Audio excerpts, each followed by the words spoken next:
Okay, this talk is about type 3 diabetes. Type 3 diabetes has been the name given for Alzheimer's by some persons, and it relates to the idea that the same things that cause diabetes can cause dementia. And what it really gets down to is the brain's metabolism of fat and the brain's response to dietary fat. And we'll compare that with glucose. So the big thing to learn out of this lecture is dietary fat causes much more problems than are widely recognized. And if you're trying to protect your brain, this can be helpful to you to understand this. Okay, so this picture right here is a coronal image, so a frontal view of the brain. So this is the right side of the brain, the left side of the brain. With looking at any CAT scan or MRI, it's always as if the patient's feet were towards you. So this is the right side of the brain. Here is the temporal lobe, the medial temporal lobe. This is the hippocampus. And for the hippocampus, these are called the cornua amnon 1. So CA1 is how it's abbreviated. That part of the brain is very important for memory, and it's also very, very sensitive to loss of oxygen or loss of glucose. So they're vulnerable neurons to being deprived of blood flow or glucose. So that's a big deal. You lose those neurons, you become demented if you lose them bilaterally. Okay, I outlined the brain in gray for the gray matter. That's where the nuclei are, the cell bodies of the axons, the neurons. The cortex means in Latin bark, like the bark of a tree, and so it's all around the periphery of the brain. In my opinion, that's because it tends to heat up and the cerebrospinal fluid around it cools it off, as well as its waste products can be excreted partially into the cerebrospinal fluid, the CSF.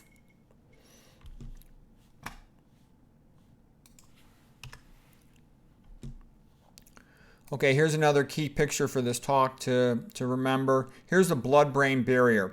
The body has to have a blood-brain barrier between the blood vessels, the rest of the body, and the brain, because neurons can only function with a precise external milieu, meaning that the concentration of ions must be kept constant for the neurons to be able to communicate and fire and function adequately. So you can't have these big swooping increases in blood glucose and fats and all these other chemicals in the blood like the rest of the body has, because that would destroy neuronal function. So the blood-brain barrier consists of your endothelial cells, arterial lining cells, and they've got tight junctions between each other. And there's something called pericytes, contractile cells, but the money here is that glucose has to get to the brain. It has to cross the blood-brain barrier. So it crosses the blood-brain barrier through what are called GLUT1. So GLUT1 means glucose transporter type 1. So this is the glucose molecule here, the hexagon, and it will pass through into the brain. This is an astrocyte. So astro means like a star, cyte means cell. Astrocytes are by far the most common cell in the brain, approximately 10 times more common than neurons. And the astrocytes also will have GLUT1, glucose type 1, glucose transporters on their cell membrane to bring glucose into the cell. Now here is the neuron. Neuron is a rather unusual cell. It has a cell body up here, and there's the DNA in the nucleus. Then it'll have an axon, like a projectile extension from itself, and it'll have a synapse. And a synapse is where, this is the presynaptic neuron up here. It makes a neurotransmitter. Neurotransmitter will diffuse across the synaptic cleft and go to the postsynaptic neuron. If it's an excitatory neurotransmitter like glutamate, it will excite the postsynaptic neuron and make the postsynaptic neuron thus more likely to fire an action potential. Okay. Now the astrocyte has a little foot process that also covers up part of the synapse, and it's related to, it will take up that neurotransmitter after it's exerted its effect and sort of recycle it and send it back to the presynaptic neuron. So having three cells here, presynaptic neuron, postsynaptic neuron, and the astrocyte, is called a tripartite synapse. Pretty classical anatomy. The way to think of an astrocyte is it's kind of like the mother, the big mama for the neurons. It cleans up after them. It stores glycogen to provide them with energy in the setting if there's hypoglycemia. It also does other things to help feed the neurons, if you will, that we don't need to get into all that stuff, but just so you know, the astrocytes are super important. But the big reason for showing this slide is So we talked about glucose type 1 transporters to bring glucose into the brain, and they are not dependent on insulin. They just will let glucose in, okay? And then we've got glucose type 3. GLUT3s are the green glucose transporters here. Those also are not dependent on insulin. As a matter of fact, their rate of uptake for glucose can be related to opening up of a glutamate channel on the postsynaptic membrane called the NMDA receptor. And that means that when the neuron is active, it'll want to take up more glucose. But the real key thing about this whole picture, the most important thing on this page, this is what you want to remember, the take-home message, is glucose type 4 transporters. They are present on these neurons. Glucose type 4 transporters are insulin dependent. And they're really like an extra way to get more glucose into these neurons when they're very metabolically active. So the neuron has a way to ramp up its glucose intake so it can be really active when it's doing something intense and busy, which could be learning, could be reading, could be some other activity. But this is a key point. There is insulin-dependent glucose uptake in brain cells, especially in the memory center, your hippocampus. And that's why insulin resistance that will cause an inability of GLUT4s to be translocated up to the plasma membrane, like in the skeletal muscle. That's the beginning of insulin resistance with diabetes. The same thing is happening in these brain cells. These GLUT4s, normally they're stored in a vesicle in the cytoplasm of the neuron, and then they have to be transported up to the plasma membrane once insulin binds to an insulin receptor. Let's say there was an insulin receptor here. I should have drawn one, I forgot. Okay, then the glucose type 4 transporter goes up to the plasma membrane like a vesicle, and it fuses with the plasma membrane, merges with the plasma membrane, and now allows glucose to be taken up by the neuron. That extra boost in glucose amount helps the neuron to function adequately. It enables the neuron to remember things. Neurons remembering something is called LTP, long-term potentiation, and it requires energy, okay? And they get that extra energy from the GLUT4. So when you've got insulin resistance due to eating a high-fat diet, which causes insulin resistance, high-fat diets cause insulin resistance. High-fat diets cause diabetes, okay? I've given a whole bunch of lectures on that previously. That's an important thing to know. Tons of people have diabetes and they're too lazy and ignorant. They never read about their disease. Their doctor doesn't know, so they never avoid fat and they never get better. Okay, but the audience for this YouTube channel, the well-informed crowd, they know that high-fat diet causes insulin resistance, causing diabetes, okay? And it not only is going to cause a metabolic problem throughout the rest of your body, it's also going to decrease cognitive function because it's going to cause insulin resistance to the GLUT4s in the brain. That's a real key point.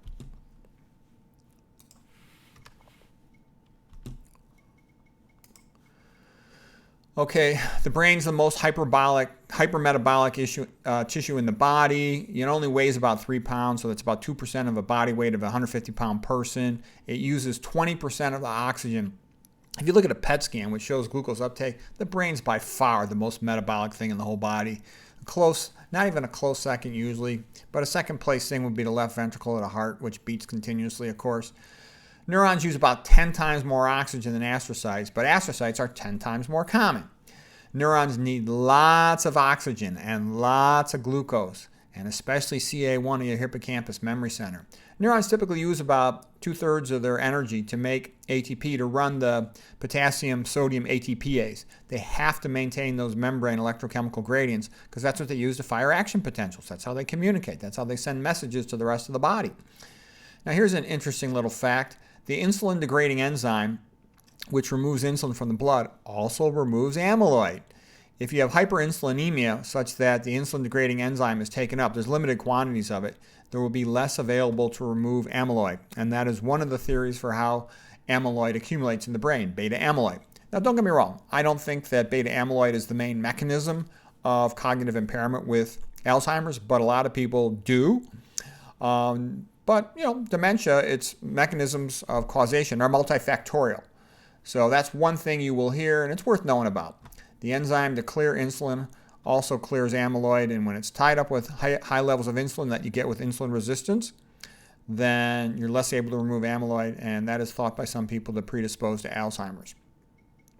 Okay, the brain, we talked about having areas of GLUT4s, insulin and the resistance in the body, being associated with insulin resistance in the brain.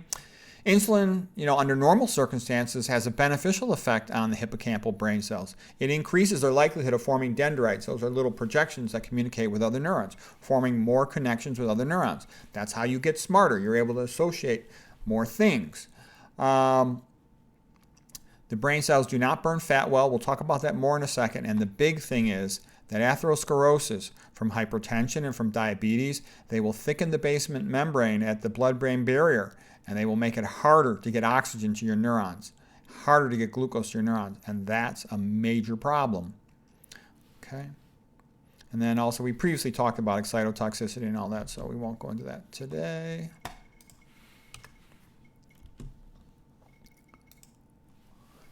Okay, hippocampus.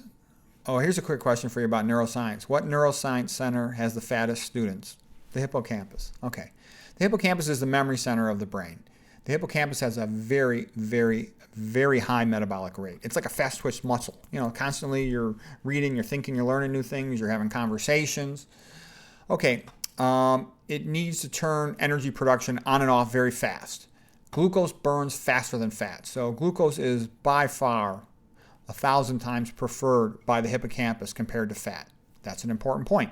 Your brain wants to burn carbohydrate. It wants to burn glucose. The hippocampus is very sensitive to oxygen and glucose deprivation, OGD. Hippocampal neurons often die first.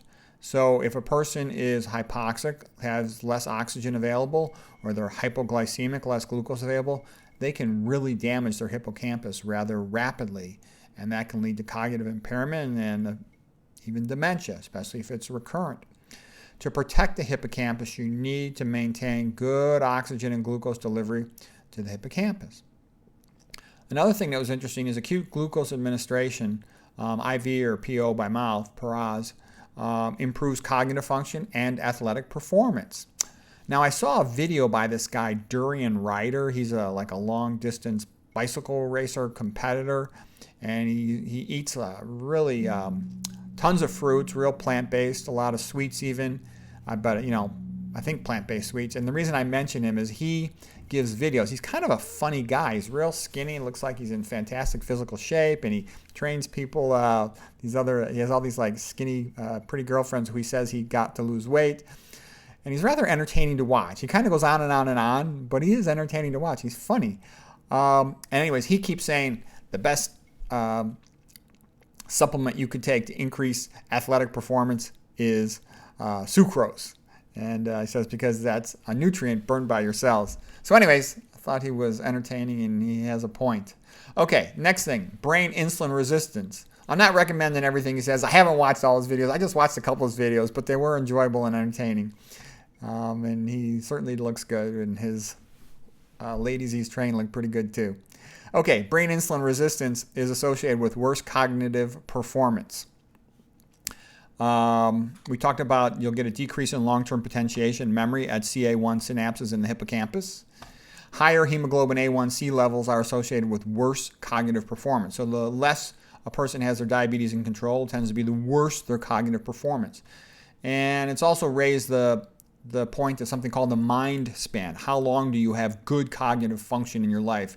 You've heard now, lifespan is how long you live. Health span is how long you are healthy in your life, until what point. And mind span is how long you have good cognitive performance. And I know because I read tons of books and I've seen a lot of authors.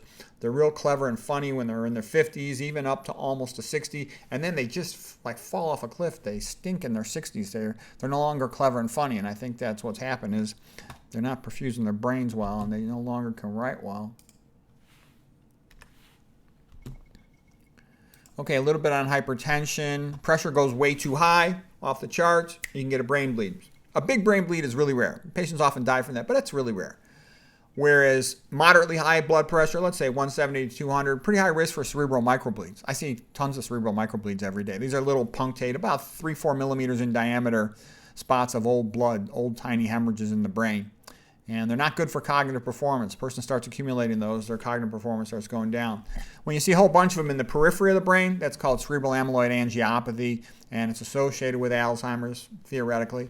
Versus when you see them more centrally in the brain, that's characteristic of hypertension. It's called hypertensive encephalopathy. By the way, all the time I see mixed patterns, peripheral and central, and we don't know what causes it, and I think it's due to hypertension. And the same patients who get both the peripheral and the central bleeds, microbleeds, they also get have a tendency to get hemorrhages in their eye, hypertensive retinopathy. So I think it's pretty much mostly hypertension related. Okay, pressure only a little bit too high. You're still going to get atherosclerosis. Hypertension predisposes to atherosclerosis at the bifurcations. It damages the median divider at bifurcation points. And the point I'm getting at is it's going to thicken the wall. So you're going to double up, thicken your wall of your blood-brain barrier, either to protect the artery from hypertension or because of microvascular disease and advanced glycation end products with diabetes. Either way, as that basement membrane wall gets thicker, it's harder to exchange oxygen and glucose through it. So impairment in oxygen delivery in particular is going to predispose you to losing your hippocampal neurons and losing, not being able to have as good a cognitive function. You prevent it, we've talked about it, low-fat, low-sodium, plant-based diet.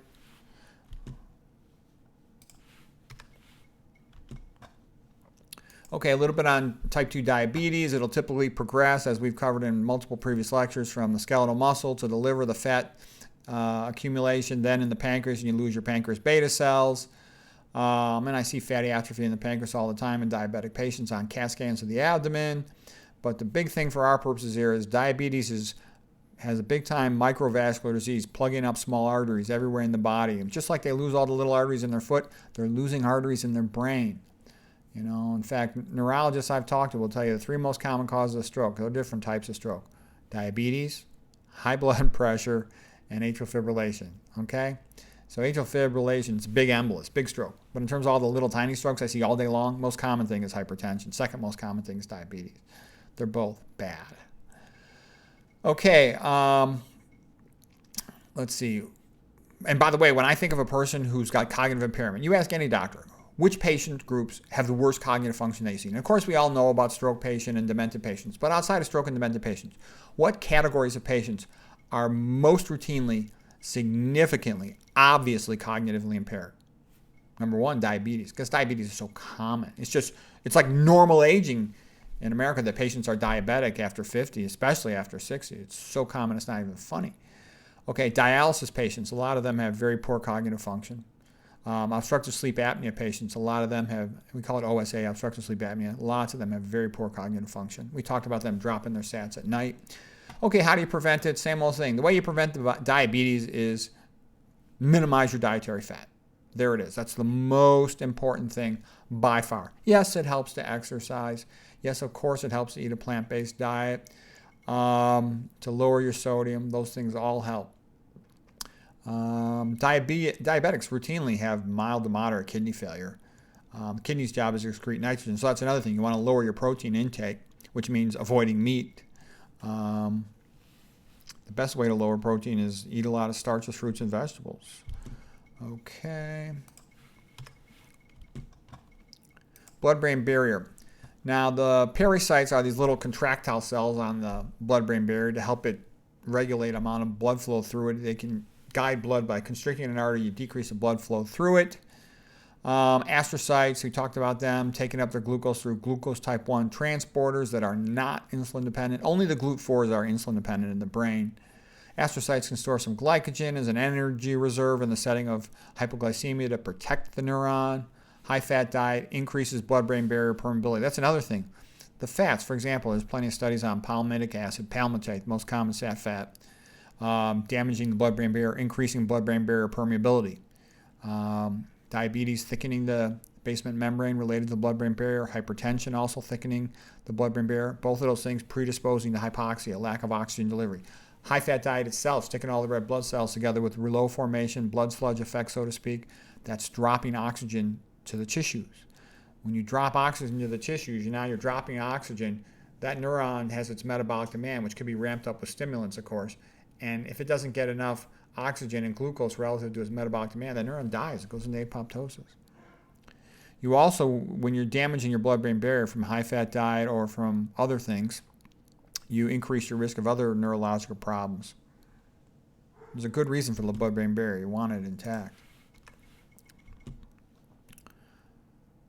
Okay, so this is just briefly going back to our picture to review these key things. Blood-brain barrier, glucose type 1 transporters, glucose type 3 transporters as being the main supply of glucose to the neuron, but the neuron having glucose type 4 transporters. The GLUT4s are the only ones that are insulin dependent, so it can ramp up glucose uptake when it's real busy, like learning something, reading, or doing some other focused activity.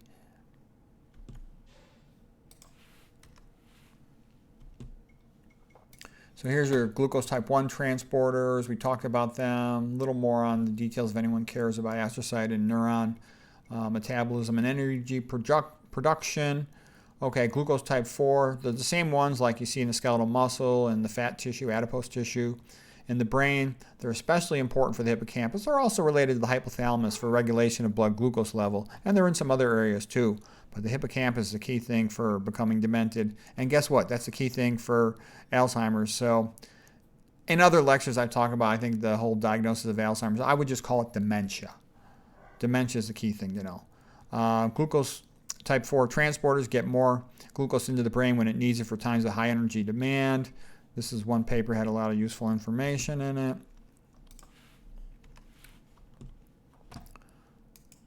There's so many papers on this, I wanted to read them all. I always read at least one, usually 2 or sometimes 3 papers, and they're long papers while I sit there eating dinner. I'm making myself do that at dinner, and so I'm getting through a lot of these papers. I find it interesting. Okay, a couple points why the brain does not want to burn fat. Because, first of all, fat drops oxygen delivery. In the rouleau formation, sticking the RBCs together, you can't get oxygen to the tissues fast. It drops it, let's say, by about 15%. Then, to burn fat by beta oxidation, if you look at a beta oxidation of a fatty acid, you're oxidizing it. It means you're sticking another oxygen on it. It ends up taking 15% more oxygen in order to burn a fat than it does to burn a glucose. Look at a molecule of glucose. You see a whole bunch of hydroxy groups all over the place. There's lots of oxygen already. And you're already halfway oxidized. Whereas with the fatty acid, you just got a bunch of carbons and hydrogens on the whole methyl end, the whole fatty acid carbon-hydrogen tail. So you need tons of oxygen to oxidize all that, meaning that you need lots of oxygen. Well, the brain doesn't have that much more oxygen to spare. And we know when you eat fat, and if you try to burn fat in your skeletal muscle, it makes electron transport go backwards. And it generates a lot, dropping down electrons to oxygen, producing superoxide anions. It causes electron transport reversal, and it causes oxidative stress through production of those superoxide anions like we have drawn here. So the little dot right there means free radical, meaning unpaired electron in its outer orbital. And it has a negative charge on it, and that's a superoxide anion, and that's what's produced when one electron is added to regular oxygen. There's tons of PUFAs in the intermitochondrial membrane in every cell, plus there's lots of PUFAs in the plasma membranes of neurons, all the DHA and EPA and all that. They're permanent cells. For all your life, they remember your memories from childhood, so you don't want to be damaging them. But the brain itself is in particular highly vulnerable to lipid peroxidation. Surprisingly, the brain has a relatively weak antioxidant system, about 50 times less catalase than liver cells. That's a surprise. NEFAs are non-esterified fatty acids, and they can behave like protonophores and actually pop holes into the intermitochondrial membrane, which will cause leakage of protons. And while that decreases energy production, it actually does protect a little bit from reactive oxygens because it lowers the intermitochondrial membrane gradient. So I know I'm getting in a little bit of fancy biochemistry there, but what I'm basically saying here in fancy medical words is fat is bad, fat is bad, fat is bad for your brain. Okay, that's why I try to keep my dietary fat as minimal as possible. All this stuff about good fats, I think that's like a word to hypnotize people and make them think that there's like all kinds of good fats to see. In my whole life, I've been a doctor a little bit over 30 years. I've never once ever heard of or seen a patient with a fat deficiency. I've never seen it. Nowadays that they sell omega-3s, I'm hearing them talk, measure your levels, measure your ratios. I've never heard or seen that to be useful. Yeah, I could study it some more, but it sounds to me like a lot of advertising hype. Energy is made twice as slow, so it's slow when you get it from fat. That's another thing.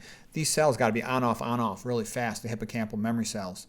We're constantly learning and interacting with environments, and it's analyzing them, deciding to memorize, not memorize. And so the beta oxidation is just too slow for a busy brain. That's another reason why it's not going to work. So the point I'm making is fat is bad for you because it causes insulin resistance and it causes diabetes. And your brain can't use it anyways, and it disrupts your blood-brain barrier, causing inflammation and other problems for your brain. So there's nothing good about it, okay? And you get enough omega-3s just from eating plant foods. There's plenty of them. In previous lectures, I went through all that. Okay, now here's a good article. If you want to see a really good article about why the brain does not burn fat, this paper by Reiser, Why Does Brain Metabolism Not Favor Burning Fatty Acids for Energy? Good paper. We're almost done here. Just a little bit more on this stuff. I think it's pretty interesting to understand how the brain works. What's the significance of hippocampal atrophy? You're cognitively impaired when you lose your hippocampal function. Okay, metabolic demand. If a neuron doesn't get its metabolic demand met with oxygen and glucose, a neuron will often die, especially when that's chronic and repeated. What's the difference between a liver cell and a brain cell? Well, you need your brain cells your whole life, so they don't regenerate. You just have them. Whereas a liver, you got all these like liver stem cells. If you lose a little bit of your liver, it'll grow back. Another pretty good paper, Glucose Transporters in Brain Health and Disease. So basically, diabetes, it makes you stupid. It impairs your cognitive function. It accelerates your pace towards death. And if you go low-fat vegan, you can cure it if you catch it in the first couple of years, typically. But once you've had it, more than 4 years, it's quite variable, and you'll have lost a certain number of beta cells if you can ever cure it. Talking about type 2. Okay, traumatic brain injury. These are just other ways that neurons get injured, more things that they have to compensate for. But what I'm basically saying here is when a person eats a high-fat diet, they're really making life bad for their hippocampal brain neurons. Because the hippocampal neurons in the first place, they can't burn fat because fat doesn't work. We just talked about that in the previous slide. It's too slow, requires too much oxygen, so they can't burn fat. But guess what? Now because they've got insulin resistance due to the fat, they can't take up as much glucose as they want. So you see how the hippocampal neuron is screwed? It's almost impossible to be intelligent if you're diabetic because the neuron can't get enough glucose, and so it's starving. It doesn't matter if you just ate a giant meal. If you've got the insulin resistance, your neuron is starving. It can't get the glucose that it needs to function at optimal. Now, don't get me wrong. I know some smart diabetics. I know some doctors who are diabetic who've done a good job managing it, but they're very careful about their diets, and that's enabled them to perform very well intellectually and to work. But the vast majority of diabetics I talk to are cognitively impaired. They're mentally slow. They don't have insight into their problem. That's why they never get better.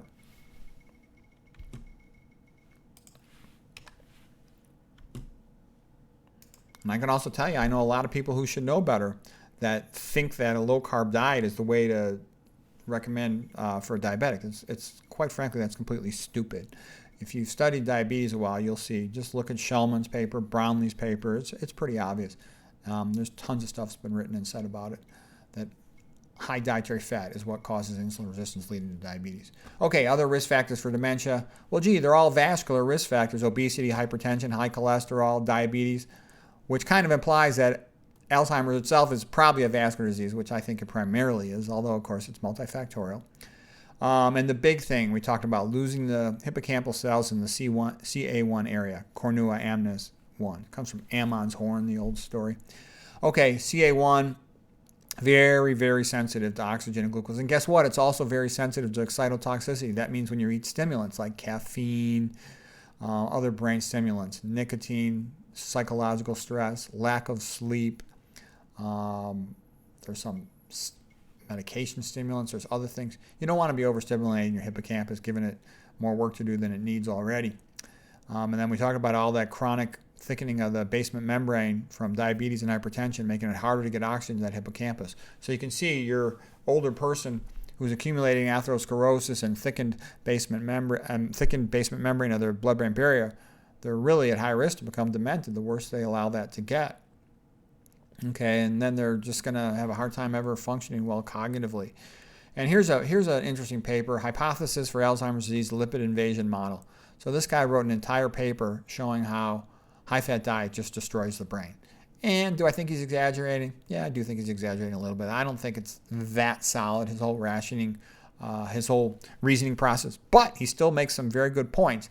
And the fact you can do that. Okay, no one could say glucose isn't good for the brain. Everybody knows the brain wants glucose. You improve performance having a good blood glucose level, okay? But This guy can put together a whole paper systematically showing all the bad things that fat does to the brain. I thought it was actually an enjoyable, interesting, intelligent paper. Okay, bad blood flow to the brain. We know that high fat makes blood flow bad. Sodium is a vasoconstrictor and inhibits nitric oxide endothelial. Low potassium and magnesium in meat and processed food.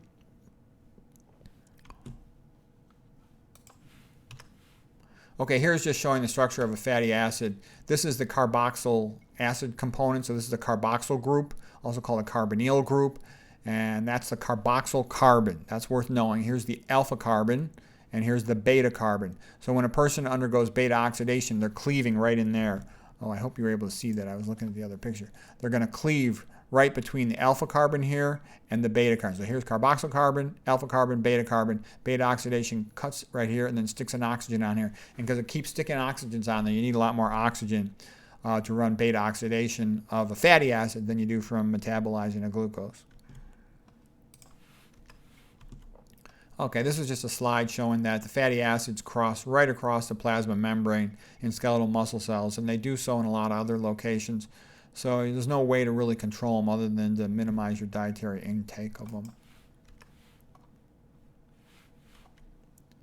This is just showing normal electron transport. The electrons are passed by two progressively more aggressive, more electronegative grabbers of electrons. So from complex 1 through complex 2, well, actually it doesn't go directly through complex 2. It goes to coenzyme Q, to complex 3, cytochrome C, and then to complex 4. Then that hangs on to oxygen. Oxygen is the ultimate electron acceptor, and it's converted into H2O, to water.